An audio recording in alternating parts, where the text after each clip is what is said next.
Islamic YouTube চ্যানেলে আপনাকে স্বাগতম। আমি আল্লাহর ছেলে নাই, মেয়ে নাই, আমি বড় আদর করে তোরে বানাইছি।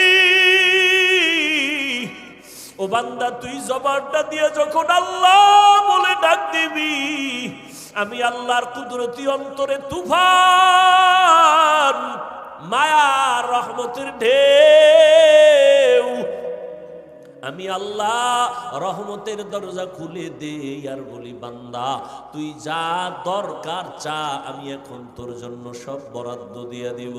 এই জমিনে আল্লাহর কাছে ভোর রাত্রে কান্না ছাড়া কেউ কিছু পায় নাই।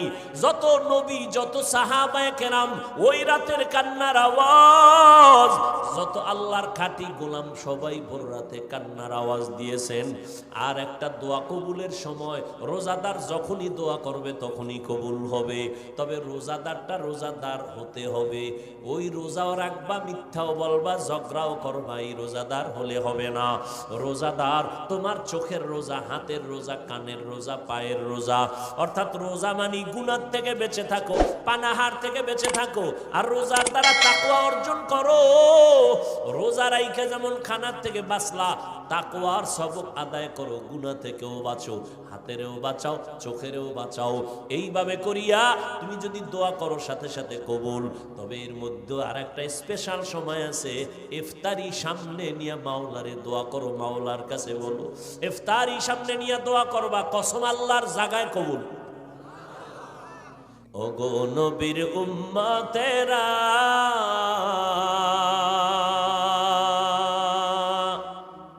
হয়ে আজি দিশাহারা, কোরআন হাদিসের চলো যখন যাহা চায় মনে, নবী বিনে কে তরবে পুলসিরত মিজানে, নবী বিনে কে তরবে পুলসিরত মিজানে, নবী আমার জীবন ভারে,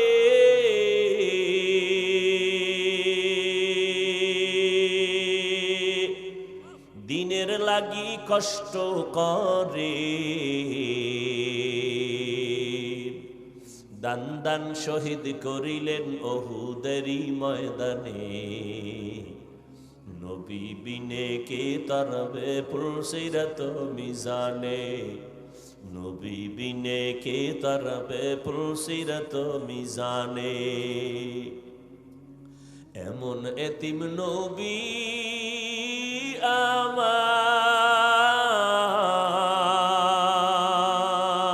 আমার, পিতা মাতা নাই যে তাহার,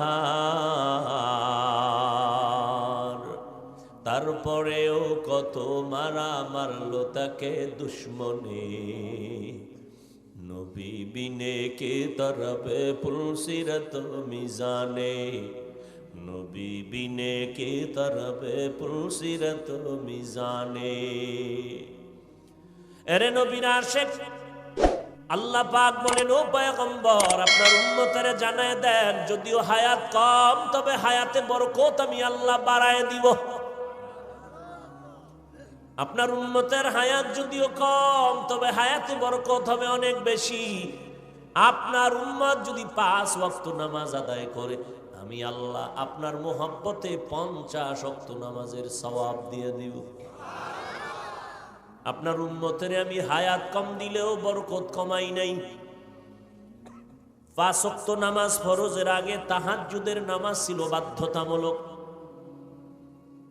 5 ওয়াক্ত নামাজ ফরজ হয়েছে, তাহাজ্জুদের ফরজিয়াতটা শিথিল হয়ে গেছে, কিন্তু মর্যাদা কমায় নাই। আল্লাহ তাআলা বলেন, নবী জানায় দেন আপনার উম্মত যদি এশার নামাজ পড়ে ঘুমায়, আবার ঘুম থেকে উঠে যদি ফজর আদায় করে, ঘুমাইয়া যে সময় কাটাইলো এই সময় আমি নেকের পাল্লায় ওজন দিব। আপনার উম্মতের হায়াত অনেক কম, বরকত অনেক বেশি। 1000 মাস ইবাদত করে অন্য নবীর উম্মতেরা যা পাবে আমি আপনার উম্মতের 1 রাতের ইবাদতে দিয়ে দিব। জানেন নি ওই রাতটা কোনটা? কবে? ইন্না আনজালনাহু ফি লাইলাতিল কদর ওয়ামা আদরাকা মা লাইলাতুল কদর লাইলাতুল কদরি খায়রুম মিন আলফি শাহর। 1000 মাস এর থেকেও আরো বেশি, ওর সমান না আরো বেশি। খায়রুন মিন আলফি শাহর, 1000 মাস থেকেও উত্তম। বলে কত বেশি? যখন কোরআনের এই আয়াত নাজিল হইছে তখন সর্বোচ্চ গণনার সীমা ছিল 1000। তাহলে বেশি কত? এখন আসছে কত? লাখ, কোটি, মিলিয়ন, ট্রিলিয়ন, বিলিয়ন, কিয়ামত পর্যন্ত যত আসবে এর 1000-এর সাথে হাজারের সাথে লাগায় দাও। 1000 মাস ছিল, এখন 1000 লক্ষ, 1000 কোটি, 1000 মিলিয়ন, 1000 ট্রিলিয়ন, 1000 বিলিয়ন ইবাদত করলে যা পাবে এক রাতে মুহাম্মদের উম্মত তা পাবে।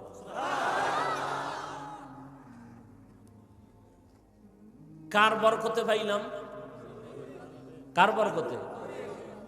কিন্তু কপাল খারাপ জাতি ওই নবীরে চিনলা না। কেমন মায়ার নবী আমার, রহমতের নবীকে আল্লাহ পাঠাইছেন যার পুরো জিন্দেগিটা রহমতে ভরা। কেমন রহমতে ভরা? নবীজির 63 বছর হায়াতে কোনোদিন একটা মিথ্যা কথা বলেন নাই। দুই একজন হিসাবের নাম কন্ত যে মিশা কয় না, আসেনি? কত না কেন?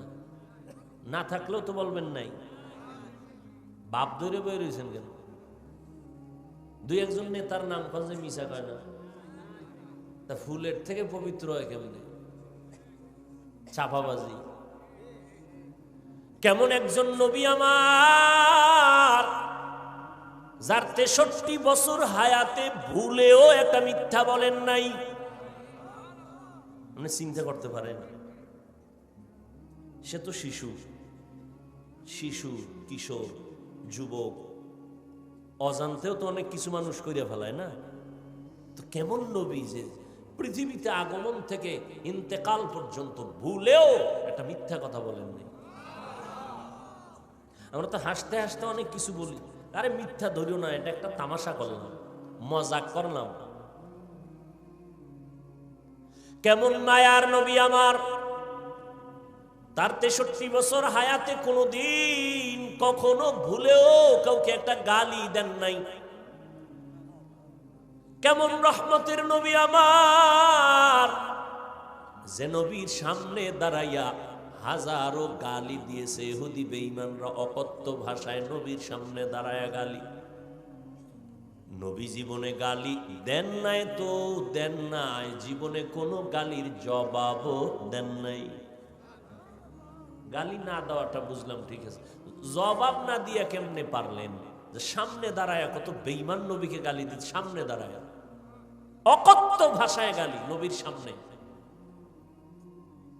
নবী জীবনে গালি দিবেন দূরের কথা, একটা জবাব দেন নাই। আরো আশ্চর্য কথা, আমার নবীজির রহমতের নবী 63 বছর হায়াতে কোনোদিন চোখ মোবারক গরম করে কারো দিকে তাকান নাই। চোখ গরম করে কারো দিকে। কেমন মায়ার নবী, সেই নবীর আদর্শের উম্মত আমরা। আল্লাহর কুদরতটা কেমন, যার পুরাটাই রহমত, পুরাটাই সুন্দর, সৃষ্টির শ্রেষ্ঠ আদর্শে ঘেরা, এত পৃথিবীর শ্রেষ্ঠ ব্যক্তিকে এমন এক জায়গায় পাঠাইলেন যেই জায়গার প্রত্যেকটা মানুষের মাথা তালু থেকে পা পর্যন্ত ওয়াল পুরাটাই নাপাক, এতটাই নাপাক, পুরা মানুষগুলো খারাপ, জমিনটাকে বানাইছে খারাপ। ওই ময়দানে ওই চূড়ান্ত একটা খারাপ মানুষের মাঝখানে সৃষ্টির শ্রেষ্ঠ পবিত্র নবীকে আল্লাহ পাঠাইলেন। আশেপাশে মাফ করুক বুঝাবার জন্য বলি, কোথাও যদি এখানে যাত্রা গান হয় অথবা কোনো পতিতালয় থাকে যেখানে অবাধে জেনা হয়, তো মুসলমান বলল এটাকে ফিরাইতে হবে, তো ছোটখাটো কিছু হুজুর আগে পাঠাইবে, বড় হুজুর বাংলাদেশের যাইব না আগে। বড় হুজুর যাবে না, আগে দেখো ওখানের কি হালাত, ঠিক না? এরপরে বড় হুজুরের কে আইসা খবর দিবে, তারপরে সে একটা পদক্ষেপ নিবে। বড় হুজুর যদি আগে যায় তাহলে অনেক আপনজনেরাও বলবে হুজুর এটা কাম ঠিক করে নাই। আমরা যাইতাম, হুজুর গেলেন কেন এত নিকৃষ্ট জায়গায়? কিন্তু আল্লাহর কুদরত কি, পৃথিবীর ইতিহাসে ওই সময় মক্কার মানুষের মতো চূড়ান্ত চরিত্রহীন লম্পট পৃথিবীতে আর কোথাও ছিল না, মানে খারাপের চূড়ান্ত। সেইখানে আমার নবীরে পাঠাইলেন, এমন এক পবিত্র নবী যার ঘাম থেকে মেশকের ঘ্রাণ, যে নবী কদম যেখানে দেন সেখান থেকে দীর্ঘ বছর শুধু মেশকের ঘ্রাণ আসতে থাকে, যে নবীজির চেহারার দিকে তাকাইলে ক্ষুধার্ত ব্যক্তির ক্ষুধা নিবারণ হয়ে যায়। কোন জায়গায় পাঠাইলেন? চূড়ান্ত মানুষ চরিত্রহীন, অবাধে মেলামেশা করে, কন্যা সন্তান আসলেই তাকে জ্যান্ত দাফন করে আপন বাবা। কতটা খারাপ! পৃথিবীর ওই জায়গায় একটা আল্লাহ ঘর বানাইছেন, শ্রেষ্ঠ একটা ঘর। ইন্না আউওয়ালা বাইতি উযিআ লিন-নাসি লাল্লাযী বিবাক্কাতা মুবারাকাও ওয়া হুদা, মুবারাকাও ওয়া হুদান লিল আলামিন।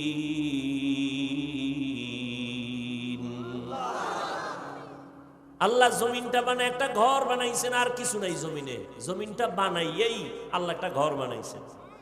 প্রথমে ছিল পানি, সাগর, সমুদ্র, সব মাওলার কুদরত। কেন মেন চলবে না? আল্লাহ পাক সব বুঝার মেমোরির মধ্যে জিবি দেন নাই। আপনার মেমোরির জিবি 2, আপনি 8 জিবির মেমোরিতে কি আছে এটা যদি টানাটানি করেন তাহলে ওটাও হ্যাং, আপনিও হ্যাং। বুঝেননি? তাহলে মানুষের মধ্যে মেমোরির জিবি আছে, কিন্তু বুঝেন না? মেমোরি কার্ডের সাইজ সমান না, কথা বলেন না কেন? 1 জিবি মেমোরির যেই ডিজাইন, যেই সাইজ, 8 জিবি মেমোরির সাইজও কি এক না? ভিতরের কারবার কি এক? এই আমগো মেমোরি, এই ভিতরে মাথার সাইজ সব এক, ভিতরের জিবি কি এক। কারো জিবি 1, কারো জিবি 2, কারো জিবি 4, কারো জিবি 8, এভাবে মেমোরি। মানুষের ব্রেনের মধ্যে আল্লাহ এমন জিবি দিছেন, আনলিমিটেড মেমোরি দেওয়া এর ভিতরে জিবি। এটা সারা দুনিয়াটাও যদি জ্ঞান ঢুকাইতেই থাকো, ঢুকাইতেই থাকো, ঢুকাইতেই থাকো, মেমোরির 1%ও শেষ হবে না। কিন্তু বেতালে উল্টাপাল্টা করলে আবার দেখবা যে মেমোরি হ্যাং হয়ে গেছে। এই যেটি আল্লাহরে গালি দেয়, নবীরে গালি দেয়, জিবি ছিল ঠিকই, কি হয়ে গেছে? হ্যাং হয়ে গেছে। কারণ সব বিষয় ভাবার মতো আল্লাহ সবাইকে মেধা দেন নাই। ওইটা নিয়ে যদি সে চর্চা শুরু করে তখন সে খারাপ রাস্তায় চলে যাবে, মাথা নষ্ট হয়ে যাবে। তো দুনিয়ার মধ্যে আল্লাহ প্রথম একটা ঘর বানাইলেন, নাম বাইতুল্লাহ। কোথায় বানাইছেন? মক্কা নগরীতে। কিসের ঘর এটা? ঘুমানোর ঘর, বসবাসের ঘর, ইবাদতের ঘর, হেদায়েতের ঘর। আল্লাহ জমিনটা বানাইয়া প্রথম হেদায়েতের ঘর কেন বানাইছেন? বসবাসের ঘর কেন বানান নাই? কারণ এই জমিনের চিফ গেস্ট হবে মানুষ, এই জমিনের প্রধান মেহমান মানুষ। আর এই মানুষ আল্লাহ পাঠাইবেন ইবাদতের জন্য।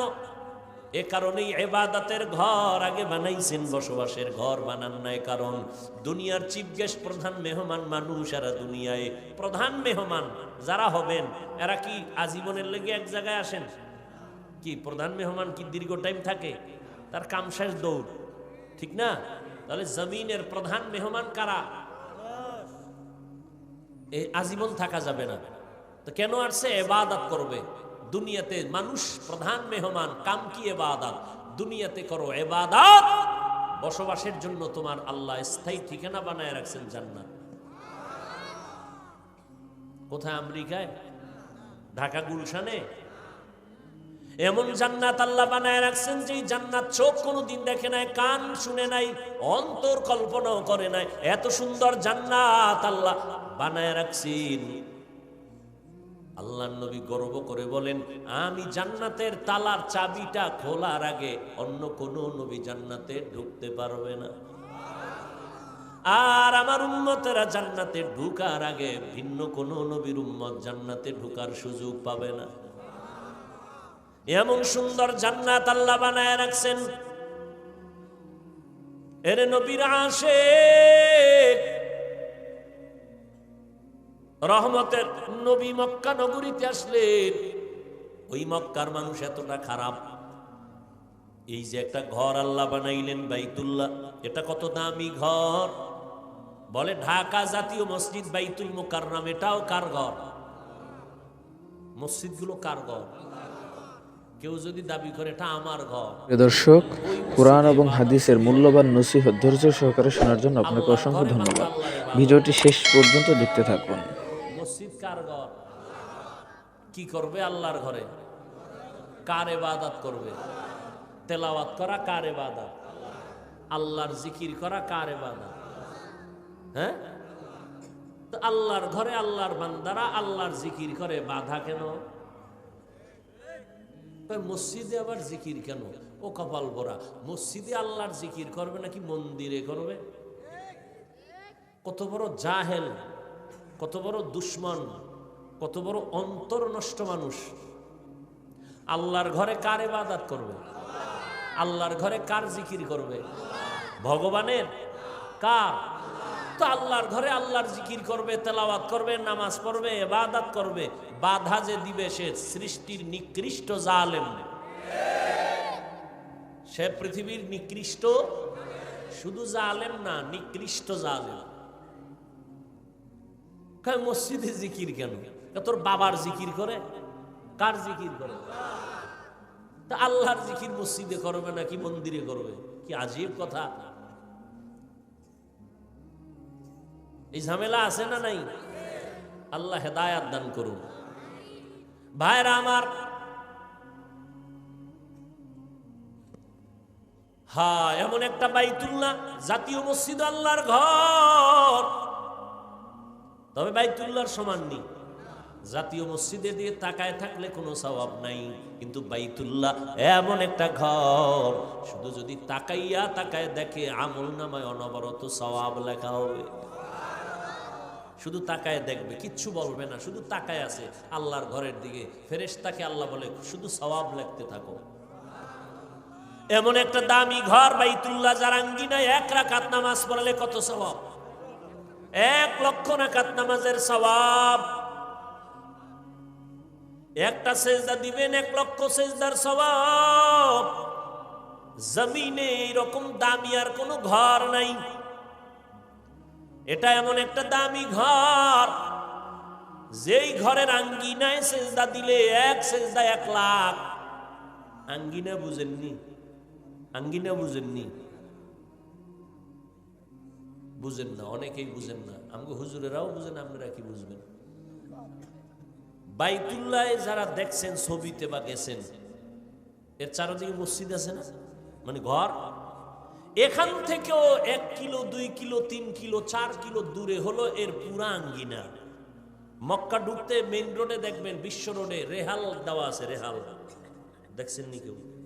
কথা হয় না। এই রেহাল থেকে বাইতুল্লাহর আঙ্গিনা শুরু। এই বাইতুল্লাহর দেওয়ালের পাশে নামাজ পড়লে যা পাবে, রেহালের পাশে পড়লে তা পাবে।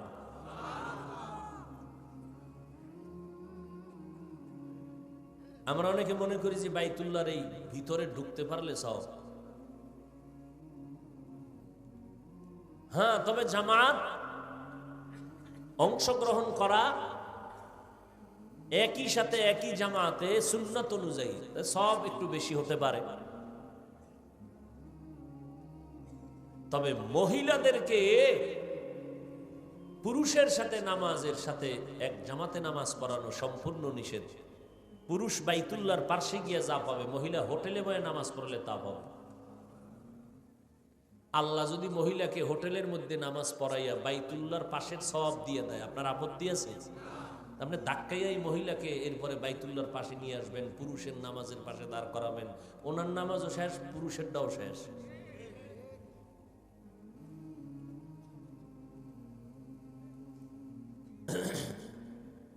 এই বাইতুল্লাহ এত দামি, মক্কার চরিত্রহীন মানুষগুলো নারী পুরুষ একত্রিত হয়ে এটার চারপাশে ঘুরে, তাও উলঙ্গ।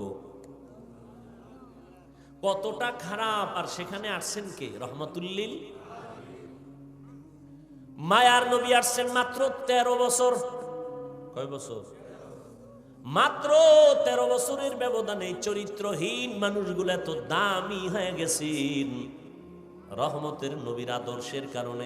আল্লাহ জিব্রাইল আমিনকে লিস্টি দিয়া কয়, যাও আমার নবীরে পৌঁছাইয়া দাও। এই লিস্টির মধ্যে যাদের নাম আছে, নবী যেন ঘোষণা দিয়া দেয়, এই লিস্টির মধ্যে যাদের নাম, এরা বিনা হিসাবে জান্নাতি। মাত্র 13 বছরের ব্যবধানে রহমতের নবীর আদর্শে চূড়ান্ত চরিত্রহীন মানুষ স্বর্ণের মানুষ হয়ে গেল। কেমন দামি হয়ে গেল! আল্লাহ এদের জান্নাতের সার্টিফিকেট দিয়ে দিলেন জমিনে, এবং কিয়ামত পর্যন্ত আনেওয়ালা মানুষের জন্য তারা আদর্শ। দর্শক, ধৈর্য সহকারে বয়ানটা শেষ পর্যন্ত দেখার জন্য আপনাকে অসংখ্য ধন্যবাদ। এই বয়ান থেকে আপনি কি শিখলেন আমাদেরকে কমেন্টে জানাবেন, এবং ভিডিওটি বেশি বেশি করে শেয়ার করে অন্যদের মাঝে ছড়িয়ে দিবেন। ধন্যবাদ। আমিনু কামা আমানান নাস। সাহাবায়ে কেরামের ঈমানের স্কেল দিয়ে তোমার ঈমানকে মাপিও। এজন্য নবী বলেন, সাহাবী কান নুজুম, আমার এক একটা সাহাবী এক একটা আকাশের নক্ষত্রের সমতুল্য। ওই সাহাবায়ে কেরামের আদর্শরে ধরে রাখিও, সাহাবায়ে কেরামের আমলকে ধরে রাখো। সাহাবায়ে কেরাম তারাবির নামাজ 20 রাকাতের আমল করেছেন, ধরে রাখিও। কয় রাকাত? আপনাদের মাজায় যদি সমস্যা থাকে ঔষধ খেয়ে নেন, 8 পড়া যাবে না, 20 পড়তে হবে। কিন্তু যারা 8 পড়বেই, এদের সাথে কোনো তর্কে জড়ানো যাবে না। আমাদের জবাব, রমজান এমন বরকতের মাস, একটা নফল ইবাদত অন্য মাসে করলে যা পাবো, রমজানে পড়লে একটা নফল আমলে ফরজের সমান সওয়াব। আবার একটা ফরজ অন্য মাসে পড়লে একটা পাবো, এক ফরজে 1 সওয়াব, রমজানে 1 ফরজে পাবো 70 গুণ বেশি। অতএব আমি রমজানে নফল ছাড়ব না, আমি 8 রাকাত পড়ব না, যতবারই বাড়ায় পড়ব। 20 রাকাত ওমর পড়েছেন, সাহাবায়ে কেরাম পড়েছেন। অতএব আমরা সাহাবায়ে কেরামের আদর্শের উম্মত, আমরা সাহাবায়ে কেরামের আদর্শ মানি। 20 রাকাত আর আমি পড়ব। এরপরেও যদি আপনার কোনো আপন লোক, একেবারে আপনার কলিজার আপন, সে যদি বলে আমি 8 রাকাত পড়ি, তুই কেন 20 পড়ো, আপনি তার মনটা রক্ষায় জবাব দিবেন, তোমার কথা মেনে আমি 8 রাকাত তারাবি পড়ব, ঠিক আছে, কিন্তু বাকি 12 রাকাত ছাড়ব না, বাকি 12 রাকাত আমি নফল হিসাবে পড়ব। এক নফলে আমি একটা ফরজের সমান সওয়াব পাবো, এক ফরজে আমি 70 গুণ পেয়ে যাব। অতএব আমি এই রমজান পাইছি, আগামী রমজান পাবো কিনা জানা নাই। অতএব আমি এই আমল থেকে নিজেকে দূরে রাখতে চাই না। রমজানুল মুবারকে আমার নবীকে আল্লাহ দিয়েছেন, এত বরকত আল্লাহ দান করেছেন। এই রমজানে বান্দা বেশি বেশি কোরআন তেলাওয়াত করো, কারণ আমার নবীর কাছে কোরআন আসছে। নবী কোরআন শরীফটা আমাদের কাছে আমানত রেখে গেছেন। ও উম্মত, কোরআনটা ধরে রাখবা, সম্মান কমবে না। রমজানে তুমি কোরআন তেলাওয়াত চালু করে দাও। ইমামে আজম আবু হানিফা 61 বার রমজানে কোরআন খতম করেছেন। ইমাম শাফিঈ রাহমাতুল্লাহ আলাইহি 60 বার কোরআন খতম করেছেন। এর নবীর আশিক উম্মতের দল রমজানে বেশি বেশি নামাজ, বেশি বেশি তেলাওয়াত, জবানে আল্লাহর জিকির করবেন, দরুদের আমল করবেন। যারা তেলাওয়াত পারেন না, শিখবেন। কোরআন শিখতে 20 দিন লাগে, 20 ঘন্টা। কয় ঘন্টা? 20 ঘন্টা লাগবে। প্রতিদিন তারাবির পরে ঘুমের আগে 1 ঘন্টা সময় দেন। না পারলে সাহারি খাইয়া ফজরের নামাজের পরে 1 ঘন্টা সময় দিয়া মাত্র 20 রমজানে কোরআন শিখে ফেলেন। প্রথম রমজান থেকে 20 রমজানে কোরআন শিখে ফেলবেন। যেদিন চললে পড়তে পারবেন, সেদিন নামাজে দেখবেন কি মজা। যারা পারেন না, তেলাওয়াত চালু করে দেন। আপনার মেয়েকে কোরআন পড়ান। রমজানে কোরআন পড়তেই হবে। দেখে দেখে কোরআন পড়ার ফজিলত বেশি। তার মানে কি তারাবির মাত্র ভেতরে মোবাইল খুলে কোরআন দেখবেন? হ্যাঁ,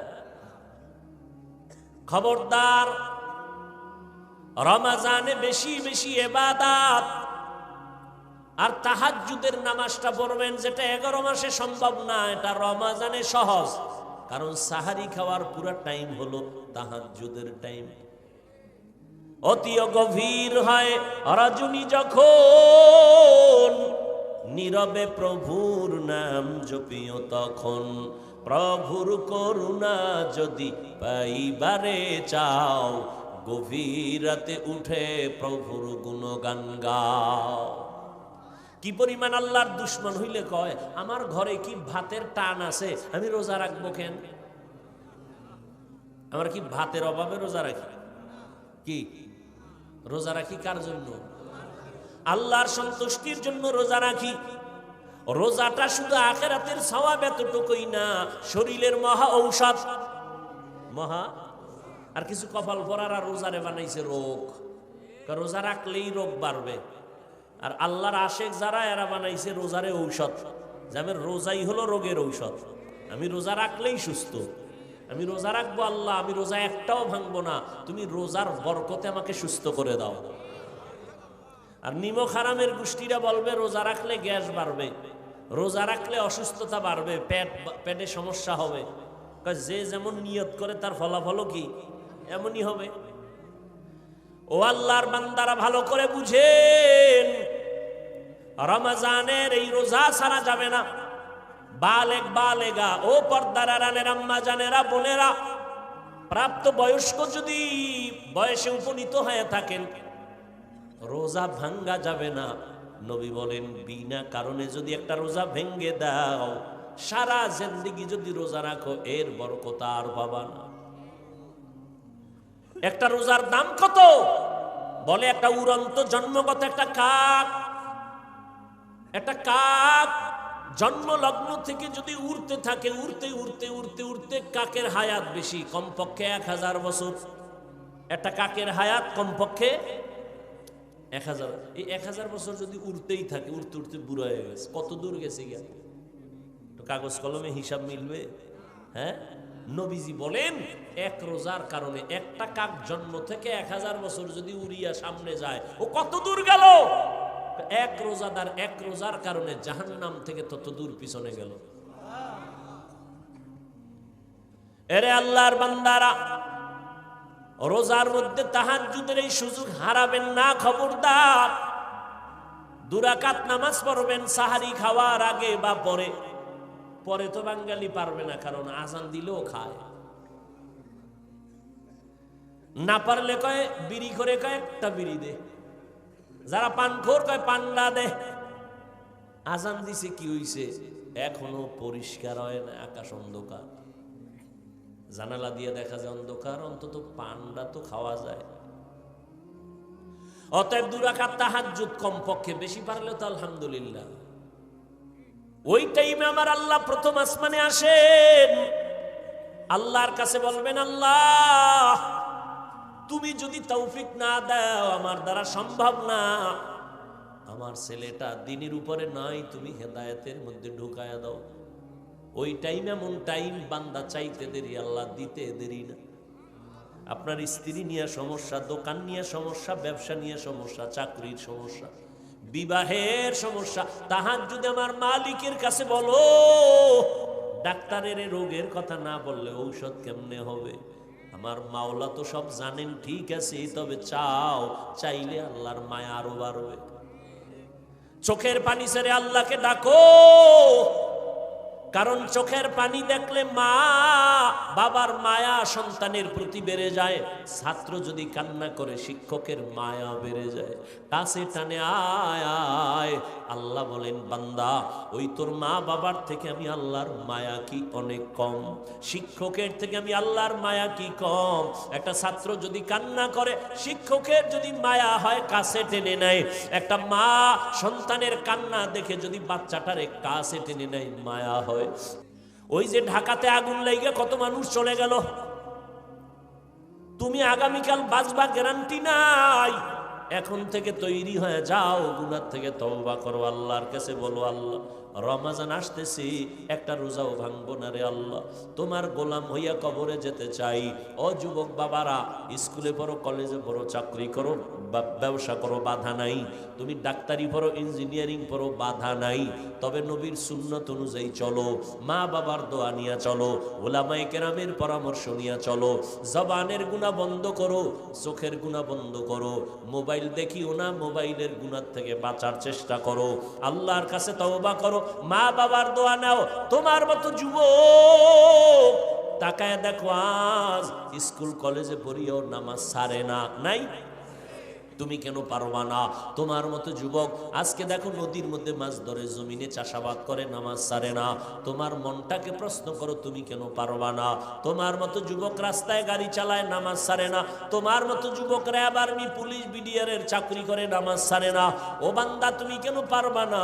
ও বৃদ্ধ বাবাজি, আপনার মতো কত বুড়া মসজিদে গিয়া নামাজ পড়ে, নামাজ ছাড়ে না, আপনি কেন পারবেন না? ও পর্দার আড়ালের আম্মা জানেরা, আপনাদের এত সম্মান, এত মর্যাদা, আপনারা নবীদের মায়ের মতো মা, সাহাবায়ে কেরামদের মায়ের মতো মা। এ জমিনে যত ভালো ভালো সন্তান আছে, মা আপনাদের অবদান দোয়ার কারণে। অতএব আপনার মতো কত মা এই জমিনে এখনো আছে, পাঁচ বেলার নামাজ পড়ে, স্বামীর মাল হেফাজত করে, সন্তানগুলো আদর্শ সন্তান বানাবার চেষ্টা করে। আপনার সন্তানকে ডাক্তার বানাবেন, বাধা নাই, ইঞ্জিনিয়ার বানাবেন, বাধা নাই, তবে আপনার সন্তান যেন নবীর আদর্শ থেকে দূরে না যায়। আল্লাহর কোরআনটা পড়াইয়া নবীর আদর্শের ডাক্তার বানায় যাবেন, আপনার জীবন ধন্য। ওই সন্তান আপনার জন্য কোরআন পড়ে দোয়া করবে। এখন থেকে তৈরি হয়ে যান, আল্লাহর কাছে তওবা করেন। ও যুবক বাবারা, মা বাবার দোয়া নিয়ে সামনে আগাও। মা বাবার দোয়া ছাড়া কোনোদিন সফলতা অর্জন করতে পারবা না। পেছনের গুনার থেকে তওবা করো, মনে মনে আল্লাহকে বলো, হে মালিক, জীবনে যত অন্যায় করেছি আজ তওবা করে ফেললাম, নামাজ ছাড়বো না, বেপরদায় চলবো না, মা বাবাকে কষ্ট দিব না, ওলামায়ে কেরামের পরামর্শ নিয়ে নবীর তরিকায় চলবো। তওবা করার যদি অন্তর তৈরি হয়, মুনাফিকি যদি না থাকে, খাঁটি তওবার নিয়তে দুটো হাত আল্লাহকে দেখায় দেই। আয় দর্শক, ধৈর্য সহকারে বয়ানটা শেষ পর্যন্ত দেখার জন্য আপনাকে অসংখ্য ধন্যবাদ। এই বয়ান থেকে আপনি কি শিখলেন আমাদেরকে কমেন্টে জানাবেন এবং ভিডিওটি বেশি বেশি করে শেয়ার করে অন্যদের মাঝে ছড়িয়ে দিবেন। ধন্যবাদ।